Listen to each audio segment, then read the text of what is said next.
بسم اللہ الرحمن الرحیم۔ السلام علیکم رحمۃ اللہ وبرکاتہ۔ ام المدارس آن لائن کلاسز میں خوش آمدید۔ آپ کی اردو کی کلاس ہے بیٹا۔ آج یہ عنوان ہے آج کا ہمارا خطوط نویسی، یعنی ہم خط لکھنا سیکھیں گے کہ ہم ایک معیاری خط کیسے لکھا جاتا ہے۔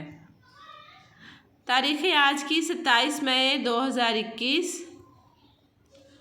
بیٹا یہ آپ کی بک کا پیج نمبر ہے 17، اور یہ جو ہے آپ کا جو ہے وہ کیا کہتے ہیں کہ میں نے ادھر سے یہ بک کا پیج لیا ہے۔ اس میں انہوں نے پوری ڈیٹیل سے بتایا کہ خط کسے کہتے ہیں۔ یہ میں نے بک کا پیج اس لیے لگایا ہے تاکہ آپ کو پرابلم نہ ہو اور آپ کو پتہ چل جائے کہ جب بھی آپ خط کی ڈیفینیشن دیکھنا شروع کریں تو یہ آپ کی 8ویں جماعت کی بک کا پیج نمبر 17 ہے۔ اس میں انہوں نے بتایا ہے کہ نثر کی اقسام میں سے ایک اہم قسم خط بھی ہے۔ خط کو عادی ملاقات کہا جاتا ہے کیونکہ خط تحریر کے ذریعے کسی کے ساتھ رابطے اور کسی کا حال جاننے کی ایک شکل بھی ہے، اور دلی جذبات کے اظہار کا بہترین وسیلہ بھی۔ خط لکھنے والا مکتوب نگار کہلاتا ہے۔ خط لکھنے والا کیا کہتے ہیں اس کو؟ مکتوب نگار۔ اور جسے خط لکھا جائے اسے مکتوب علیہ کہتے ہیں۔ کیا کہتے ہیں؟ مکتوب علیہ۔ علیہ ہوتا ہے اس کی طرف، یعنی جس کی طرف وہ مکتوب لکھا جاتا ہے۔ مکتوب نگار، نگار ہوتا ہے لکھنے والا، علیہ ہوتا ہے اس کی طرف، اس لیے مکتوب نگار جو خط لکھے گا اور جسے خط لکھا جاتا ہے اسے مکتوب علیہ کہتے ہیں۔ ٹھیک ہے، سمجھ آگے کہ مکتوب نگار کون ہوتا ہے اور مکتوب علیہ کون ہوتا ہے۔ اس کے بعد ہے جی، ایک اچھے خط کے لیے ضروری ہے کہ خط لکھتے وقت کسی قسم کا تکلف نہ برتا جائے۔ مثلا جیسے ہم عام ایک دوسرے کے سامنے بیٹھ کر گفتگو کرتے ہیں، ویسے ہی ہمیں جو ہے وہ اس میں گفتگو کرنی چاہیے۔ تحریر کو غیر ضروری تفصیلات سے بوجھل نہ بنایا جائے، اور مکتوب علیہ سے اس کے مقام و مرتبے کے مطابق مخاطب ہو کر بات کی جائے۔ مکتوب علیہ یعنی جن کو خط لکھے جا رہے ہیں، اپنے بھائی کو لکھ رہے ہیں، امی جان کو لکھ رہے ہیں، ابا جان کو لکھ رہے ہیں، تو ان کی حیثیت کے مطابق بڑے ادب سے ان سے بات کریں جیسے ہم روٹین میں کرتے ہیں۔ ٹھیک ہے، خط کو مندرجہ ذیل حصوں میں تقسیم کیا جاتا ہے، یہ بہت اہم چیز ہے، تو اس کو ذہن میں رکھنا ہے۔ لکھنے کا مقام اور تاریخ، یعنی سب سے پہلا حصہ اس کا کون سا ہے؟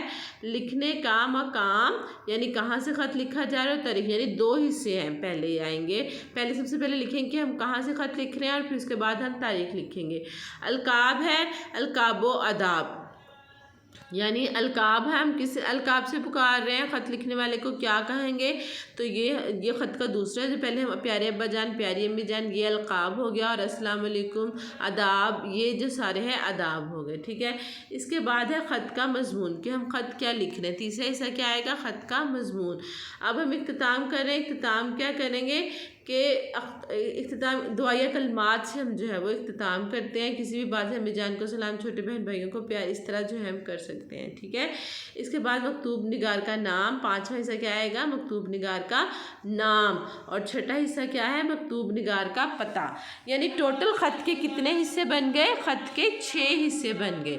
ٹھیک ہے، خط کے 6 حصے بن گئے۔ اس کے بعد انہوں نے اینڈ پہ لکھا ہے کہ خط لکھنے والا کا مقام اور تاریخ صفحے کے اوپر انتہائی دائیں جانب درج کی جاتی ہے، اور خط کا اختتام کسی دعا پر کرنا چاہیے، اور خط لکھنے والے کا نام خط کے آخری صفحے میں بائیں جانب لکھنا چاہیے۔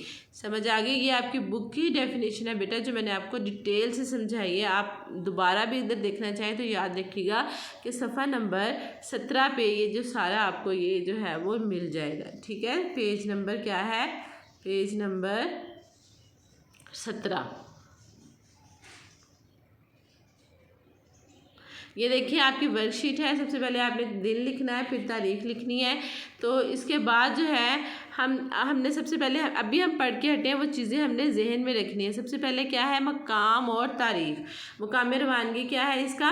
امتحانی مرکز، کیونکہ آج کل تو بیٹا انٹرنیٹ کا دور ہے، موبائلز کا دور ہے، تو اب خط جو ہے وہ کہاں کے لیے لکھنے لائق کہ خط جو ہے ہمیشہ اب امتحانی مرکز سے ہی لکھے جاتے ہیں۔ ٹھیک ہے، ہم ایگزامز میں جب لکھتے ہیں، اسکول میں لکھتے ہیں، یعنی ہم کہیں بھی لکھتے ہیں تو اس کا مقام کون سا ہوگا؟ امتحانی مرکز۔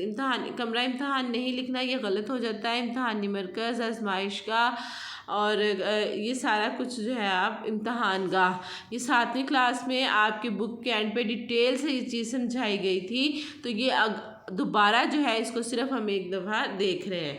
اس کے بعد ہے تاریخ جو ہے 27 مئی 2021۔ تاریخ جو ہے ہمیشہ ایسے ہی لکھی جائے گی، یہ بھی ڈیٹیل سے آپ سے پہلے بات ہو چکی ہے کہ خط کو کیسے لکھا جاتا ہے، تاریخ کیسے لکھی جاتی ہے، ٹھیک ہے۔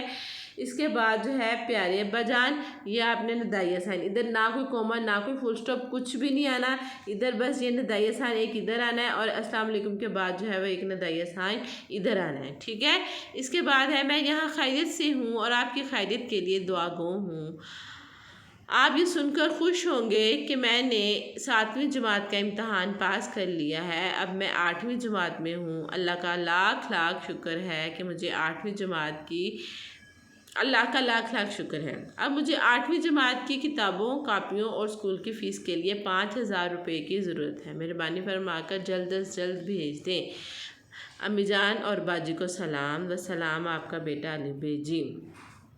ابھی ہم نے پڑھا تھا کہ خط کے 6 حصے ہوتے ہیں، ٹھیک ہے۔ پہلا حصہ کیا تھا؟ یہ مقام روانگی اور تاریخ، یہ ہو گیا ایک حصہ، ہو گیا القاب و آداب، یہ دو پیارے ابا جان، اور یہ دوسرا حصہ۔ خط کا مضمون ہو گیا تیسرا حصہ، ٹھیک ہے۔ خط کا مضمون کیا ہو گیا؟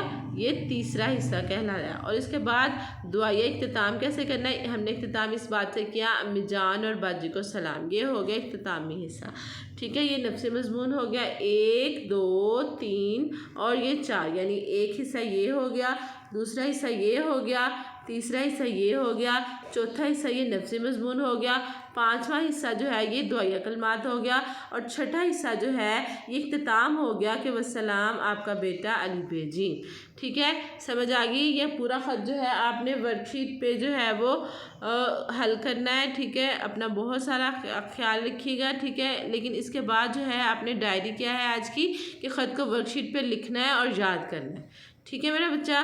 یہ ڈائری ہے، اس کو روزانہ، ویسے بھی آپ کے پاس پلانر ہے، وہاں پہ کام لکھا ہوتا ہے، لیکن آپ کو ایک ریمائنڈر کے طور پر جو ہے یہ یہاں پر بھی ڈائری دی جا رہی ہے، ٹھیک ہے بیٹا۔ اس کے بعد جو ہے ہمارا کام جو ہے الحمدللہ آج کمپلیٹ ہو گیا۔ اپنا بہت سارا خیال رکھیے گا۔ اوکے، اللہ حافظ۔